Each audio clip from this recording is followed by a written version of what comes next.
ভিডিওটা আগে ভালো করে দেখে নাও, ঠিক আছে? সম্পূর্ণ ভিডিওটা ভালো করে দেখো, তারপর আমি বলছি কিছু। ভেতরে প্রাণ কেড়ে নেওয়া হচ্ছিল 7 বছরের রামিসার। ঠিক সেই সময়ই দরজায় কড়া নাড়ছিলেন মা।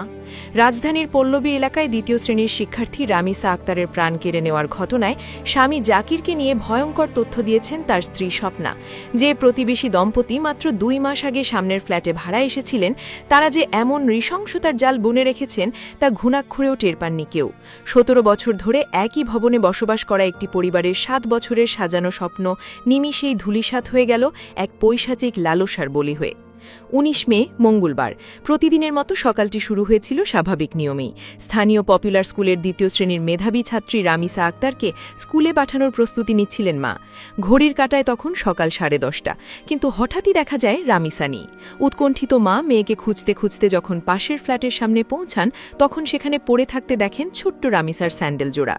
মা ব্যাকুল হয়ে দরজায় কড়া নাড়তে থাকেন, বারবার চিৎকার করে ডাকতে থাকেন প্রাণের সন্তানকে, কিন্তু ভেতর থেকে কোনো সাড়া আসছিল না। পুলিশের তদন্তে উঠে এসেছে এক বিভৎস সত্য। মা যখন বাইরে দাঁড়িয়ে সন্তানের জন্য ব্যাকুল হয়ে কড়া নাড়ছিলেন, ঠিক তখনই দরজার ওপাশে অন্ধকার ঘরে ওই অবুঝ শিশুটির ওপর চলছিল চরম পাশবিকতা। তদন্ত সংশ্লিষ্টদের মতে রামিসার মা যখন বাইরে থেকে আকুতি জানাচ্ছেন, তখন ভেতরে জাকির হোসেন ওরফে সোহেল রানা নামের ওই পাষণ্ড ব্যক্তি শিশুটির জীবন প্রদীপ নিভিয়ে দিচ্ছিল। জাকিরের স্ত্রী স্বপ্না বাইরে থেকে আসা মায়ের কণ্ঠ শুনতে পেলেও ইচ্ছাকৃতভাবে দরজা খোলেননি, বরং তার স্বামী যাতে পেছনের জানালার গ্রিল কেটে পালিয়ে যেতে পারে সেজন্য তিনি দীর্ঘ সময় পর্যন্ত বাইরে অপেক্ষারত মাকে এড়িয়ে যান। জাকিরের পলায়ন নিশ্চিত হওয়ার পরই তিনি দরজা খোলেন, কিন্তু ততক্ষণে অনেক দেরি হয়ে গেছে।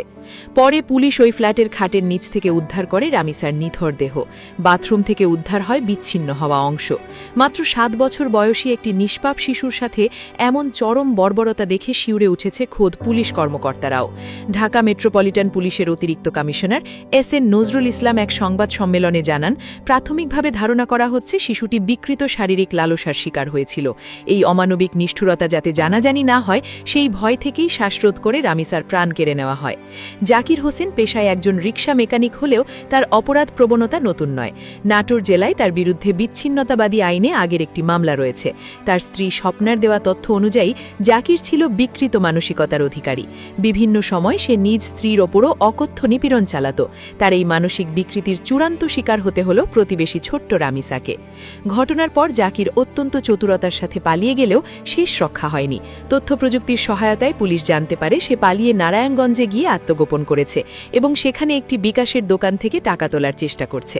স্থানীয় পুলিশ এবং সাধারণ মানুষের সহযোগিতায় ঘটনার মাত্র 7 ঘণ্টার মধ্যে তাকে গ্রেপ্তার করা হয়। তার স্ত্রী স্বপ্নাকেও এই নৃশংস ঘটনার সহযোগী হিসেবে আটক করেছে পুলিশ। 17 বছর ধরে যে ছাদের নিচে রামিসার পরিবার নিরাপদে বসবাস করছিল, মাত্র 2 মাস আগে আসা এক দম্পতি সেখানে এমন কাল নাগিনী হয়ে দেখে দেবে তা ভাবতেই শিউরে উঠছে এলাকাবাসী। ময়না তদন্তের জন্য শিশুটির দেহ ঢাকা মেডিকেল কলেজ মর্গে পাঠানো হয়েছে। পল্লবী থানায় মামলা দায়েরের প্রক্রিয়া চললেও কি কোনো আইনি শাস্তি পারবে সেই মায়ের বুক খালি করা হাহাকার মুছে দিতে? পুরো পল্লবী এলাকায় এখন বইছে শোকের মাতম, বাতাসে ভাসছে এক অবুঝ শিশুর শেষ আর্তনাদ।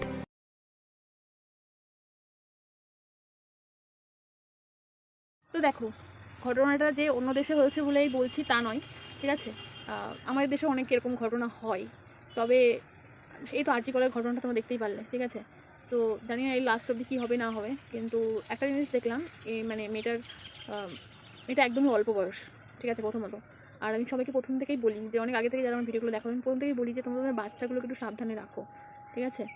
কারণ নিজেদের মধ্যেই শত্রুরা ঘুরে বেড়ায়। আর মেয়েদের জন্ম নিয়ে আমার কিছু বলার নেই, কারণ মেয়েরা জন্ম গ্রহণ করা মানেই তারা পাপ করে, ঠিক আছে? এক কথায়, হ্যাঁ সত্যি কথা বলছি, মেয়েরা জন্মগ্রহণ করে মানেই তারা পাপ করেছে, অনেক বড় সড়ো একটা। জন্ম না গ্রহণ করলেই বোধহয় ভালো হতো। তো কিছু বলার নেই, এই টাইপের ঘটনা যখনই শুনি না মাথা হ্যাং হয়ে যায়। প্রাপ্তবয়স্ক একটা মেয়ের কথা বাদই দিলাম, একটু বাচ্চা মেয়ে, এদের মানসিকতাগুলো কোথায়?